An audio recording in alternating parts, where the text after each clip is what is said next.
तो hello everyone, welcome back to my YouTube channel. तो मैं आपको बताने वाली हूँ कि आज जो मेरा टॉपिक होगा वो है ब्लड ट्रांसफ्यूजन। तो जो भी मेरे चैनल पे न्यू है और मेरे चैनल को अभी ज्वाइन किया है, तो आप सबसे रिक्वेस्ट है आप मेरे चैनल पे आइए और जो भी नोट्स है नर्सिंग से रिलेटेड वो आप लोग को मिल सकता है। आप लोग को नर्सिंग से कोई भी नोट्स भी चाहिए तो वो मैं आपको प्रोवाइड करा सकती हूँ। तो जो मेरे चैनल पे आज देख रहे हैं वो न्यू है, तो मेरे चैनल को लाइक शेयर सब्सक्राइब जरूर करिए और मेरे चैनल से जरूर जुड़िए। तो मैं आपको बताना चाहती हूँ ब्लड ट्रांसफ्यूजन, ये मेरे नोट्स हैं जो मैंने खुद बनाई हैं। तो ब्लड ट्रांसफ्यूजन क्या है? ब्लड ट्रांसफ्यूजन जब भी ये शॉर्ट फॉर्म में मैं आपको बताऊंगी ब्लड ट्रांसफ्यूजन क्या है, कि कोई भी पेशेंट को यदि ब्लड की कमी होती है या एनीमिक पेशेंट्स होते हैं उनको ब्लड ट्रांसफ्यूजन की जरूरत पड़ती है। तो वहीं उसी प्रकार से मैंने सेफ्टी मेजर को बना के देखते हुए मैंने ब्लड ट्रांसफ्यूजन के नोट्स बनाए हैं। तो ब्लड ट्रांसफ्यूजन आईवी रूट से ब्लड या ब्लड कंपोनेंट देना ब्लड ट्रांसफ्यूजन है। पर्पस क्या है? Oxygen carrying capacity, blood volume क्या रिस्टोर करना, क्लोटिंग फैक्टर रिप्लेस करना, एनक्लेक्स के नोट्स बनाए हैं। तो राइट पेशेंट, राइट ब्लड और राइट सेफ्टी को मेजर करना है हमेशा।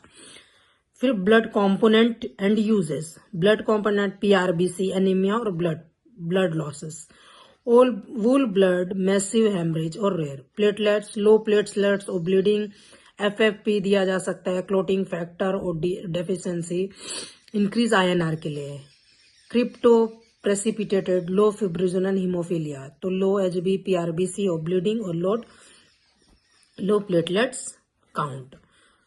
तो उसी प्रकार प्री ट्रांसफ्यूजन हम जो नर्सेज हैं हम लोग को क्या ध्यान रखना है? फर्स्ट जो हम लोग का मेन गोल है, जैसे कि एम्स में भी कभी कभी ऐसे क्वेश्चंस आते हैं कि प्री ट्रांसफ्यूजन क्या किया जाता है पेशेंट के साथ, और बिटवीन ट्रांसफ्यूजन के समय और आफ्टर ट्रांसफ्यूजन के समय। तो ब्लड ट्रांसफ्यूजन की पूरी अच्छे से डिटेल में आप लोग को बताऊंगी। उसी प्रकार से हमें ध्यान देना है कि मतलब अच्छे से आप लोग मेरे नोट्स देख सकते हैं मैंने कैसे पूरा मतलब एनक्लेस के थ्रू मैंने ये नोट्स बनाए हैं। तो आप लोग मेरे नोट्स को पढ़ सकते हैं अच्छी तरह। आपको जरूरत पड़े तो मैं आपको जरूर प्रोवाइड कराएंगे। तो प्री ट्रांसफ्यूजन में नर्सिंग केयर क्या होगी? डॉक्टर वेरीफाई करना है, इन्फॉर्म कंसेंट करना है, ब्लड ग्रुपिंग क्रॉस मैचिंग सबसे पहला काम है हमारा, baseline vital sign continue check करना है पेशेंट के, आईवी असिस्टिंग 18 नंबर या 20 नंबर कैनुला लगा होना चाहिए पेशेंट के, नॉर्मल सलाइन और आरएल की नो आरएल और डेक्सट्रोज है ना आफ्टर में। और फर्स्ट क्या है, जो हॉस्पिटल में एनएबीएच के थ्रू भी जो पेशेंट्स लोग को आजकल ब्लड ट्रांसफ्यूजन में 3 बार वेरीफाई करना है पेशेंट को। हाँ, 3 बार वेरीफाई करना है पेशेंट को कि ऑर्डर उसको दिया गया है ब्लड ट्रांसफ्यूजन के लिए, और डॉक्टर को इन्फॉर्म करना है जब पेशेंट रेडी हो गया है, ब्लड ट्रांसफ्यूजन रेडी हो गया है, ब्लड बैंक में आ गया है। तो ब्लड बैंक में भी बिफोर पेशेंट को ब्लड तभी देना है पूरा जब आपने पूरा कंसंट कर लिया है, पेशेंट से कंसंट हो गया, उसके रिलेटिव से कंसंट हो गया है, उसके बाद हमें इन्फॉर्म करना है। ब्लड फिर हमारे वार्ड में आएगा। ब्लड वार्ड में आने के बाद आधे विदिन 13 मिनट्स के बाद पेशेंट को जो है आप ब्लड चढ़ा सकते हैं। तो डॉक्टर ऑर्डर वेरीफाई करना है, कंसर्न ब्लड ग्रुपिंग मैच करना है पेशेंट के साथ, पेशेंट के बेड के सामने भी ब्लड ग्रुपिंग मैच करना है, बेस लाइन वाइटल साइन लेना है उसका, आईवी असिस्ट करना है, और यूज नॉर्मल सलाइन को। यदि कोई भी प्रकार का किसी भी प्रकार का रिएक्शन हो या कोई दिक्कत हो तो पेशेंट को हम लोग तुरंत नॉर्मल सलाइन लगाना है, ब्लड को स्टॉप करना है। तो जब प्री ट्रांसफ्यूजन करेंगे, जब हम ब्लड स्टाइल पेशेंट का वेरीफाई हो गया, सब कुछ हमने देख लिया, कंसर्न हो गया, तो उसके बाद जब हम ब्लड स्टार्ट करेंगे ना, तो हम ये देखेंगे कि पेशेंट ने जो है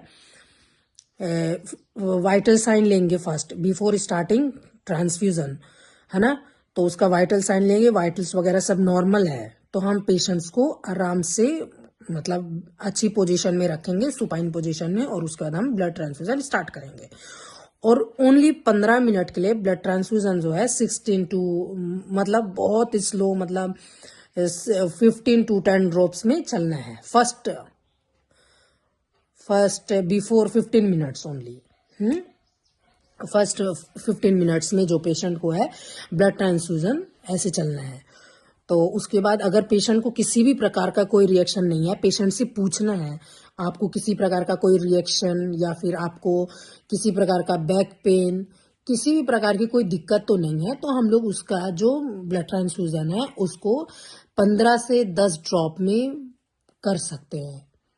कितनी ड्रॉप में? 15 से 10 ड्रॉप में पेशेंट को ब्लड ट्रांसफ्यूजन स्टार्ट कर सकते हैं आफ्टर 15 मिनट्स।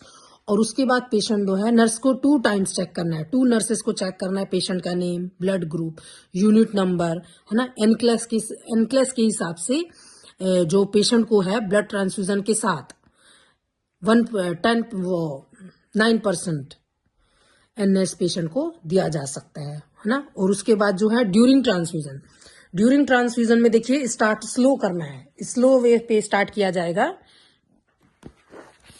देखिए आप मेरे नोट्स देखिए, मैं अपने नोट्स के साथ आप लोग को पढ़ाऊंगी, मतलब रिव्यू कराऊंगी। During transfusion care start slow first minute, stay with patient within 15 minutes, vital sign after 15 minutes, PRBC completed within 4 hours का कंप्लीट होना है, क्योंकि यदि उससे ज्यादा यदि पेशेंट को ज्यादा चढ़ा दिया तो मतलब ज्यादा टाइम ले लिया तो ये जो है ब्लड में जो है इन्फेक्शन हो सकता है। तो ब्लड लाइन में भी मेडिसिन ऐड नहीं करना है। यदि पेशेंट को किसी भी प्रकार का रिएक्शन या कुछ भी हो रहा है, ब्लड तुरंत स्टॉप करना है और पेशेंट को आईवी फ्लूइड एनएस देना है। फिर ब्लड लाइन में कोई मेडिसिन ऐड नहीं करना है। Use blood filter tubing use करना है। आप लोगों ने बीटी सेट देखा होगा, बीटी सेट जो है उसके फिल्टर लगी रहती है, तो यूज ब्लड फिल्टर ट्यूबिंग, है ना। एग्जाम में 15 मिनट्स मोस्ट क्रिटिकल टाइम है पेशेंट के साथ जब उसको ब्लड ट्रांसफ्यूजन हो रहा है। फिर देखेंगे ट्रांसफ्यूजन रिएक्शन, पेशेंट को क्या क्या ट्रांसफ्यूजन रिएक्शन हो सकता है। Acute haemolytic reaction, fevers, chills, back pain, hypotension, dark urine. और फीवर और हेडेक पेशेंट को ऑन द स्पॉट ये पेशेंट को दिखाई देगा, मोस्ट डेंजरस साइन है, तो आप लोग इसको ध्यान रखना है कि यदि पेशेंट को फीवर हो रहा है, चिल्स हो रहा है, बैक पेन के लिए कंप्लेन कर रहा है पेशेंट, डार्क यूरिन दिखाई दे रहा है, फेब्राइल रिएक्शन, डार्क यूरिन दिखाई दे रहा है, तुरंत हम लोग को पेशेंट का जो है ब्लड रोकना है ना, तुरंत स्टॉप करना है ब्लड। फिर एलर्जिक रिएक्शन में क्या दिखाई देगा?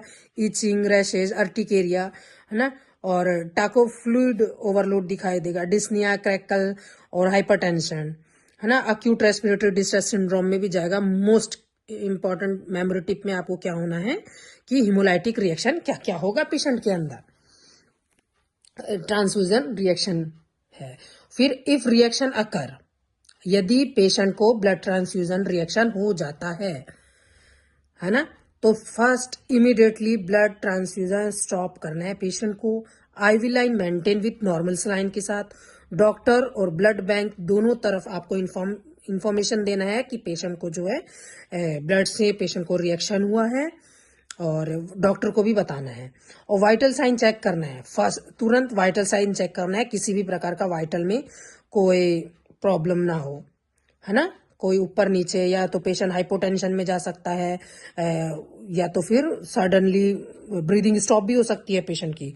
प्रॉपर डॉक्यूमेंटेशन करना है। जो ब्लड बैग है उसको ट्यूबिंग के साथ लैब में भेजना है, और ब्लड बैग ट्यूबिंग लैब दोनों लैब में भेजना है। प्रॉपर डॉक्यूमेंटेशन करना है कि पेशेंट को हमने ब्लड चढ़ाया था और उसको रिएक्शन हुआ है, हमने नॉर्मल सलाइन लगाया, उसका वाइटल साइन चेक करना है।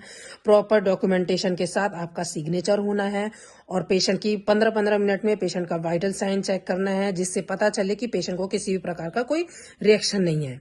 और उसके बाद एनक्लेस के फर्स्ट एक्शन क्या करना है, एनक्लेस के थ्रू जो मैंने नोट्स प्रिपेयर किया है उसके अनुसार stop transfusion bag, blood bag और ट्यूबिंग लैब दोनों भेजना है। प्रॉपर डॉक्यूमेंटेशन होना है ना। और पोस्ट ट्रांसफ्यूजन में यदि पेशेंट सब कुछ ठीक है, पेशेंट कोई प्रॉब्लम नहीं है, तो पोस्ट ट्रांसफ्यूजन में पेशेंट को क्या करना है, वाइटल साइन चेक करना है, एचबी, प्लेटलेट्स काउंट्स वगैरह चेक करना है, इनटेक आउटपुट चेक करना है, डिले रिएक्शन ऑब्जर्व करना है। पेशेंट को आफ्टर ट्रांसफ्यूजन के बाद भी कोई रिएक्शन होता है या नहीं होता, पेशेंट किसी चीज के लिए कंप्लेन कर रहा है तो इसका डिले साइन भी आपको चेक करना है। Blood start with in 30 minutes of receiving. Microwave में भी ब्लड वार्म नहीं करना है। आपको नॉर्मल टेम्परेचर पे ही वो ब्लड रखना है। किसी भी प्रकार का कोई इलेक्ट्रिक सामान ब्लड को गर्म करने के लिए यूज नहीं करना है। 1 यूनिट पीआरबीसी एचबी इंक्रीज करता है 1 ग्राम पर डीएल। तो थैंक यू सो मच। और आपको मेरा चैनल अच्छा लगे तो आप लोग मेरे को लाइक शेयर सब्सक्राइब जरूर करिए। मैं चाहती हूँ मेरी वजह से बहुत लोग, जितने भी नर्सिंग ऑफिसर हैं और नर्सिंग कैंडिडेट जो नर्सिंग की तैयारी कर रहे हैं, उनको मेरी वजह से हेल्प मिले। और मैं चाहती हूँ मेरे चैनल को ज़्यादा से ज़्यादा लोग शेयर करें, सब्सक्राइब करें। मेरा मतलब मकसद ये नहीं है कि यूट्यूब से पैसा वगैरह करना है, बस मेरा एक ही मकसद है कि मेरे वजह से बहुत लोगों की हेल्प हो सके। तो मेरे चैनल को जितना भी स्टडी मटेरियल है मेरे चैनल पे, आप लोग लाइक शेयर सब्सक्राइब जरूर करें। और थैंक यू सो मच। आपको ये नोट्स कल प्रोवाइड करा दिया जाएगा। Thank you.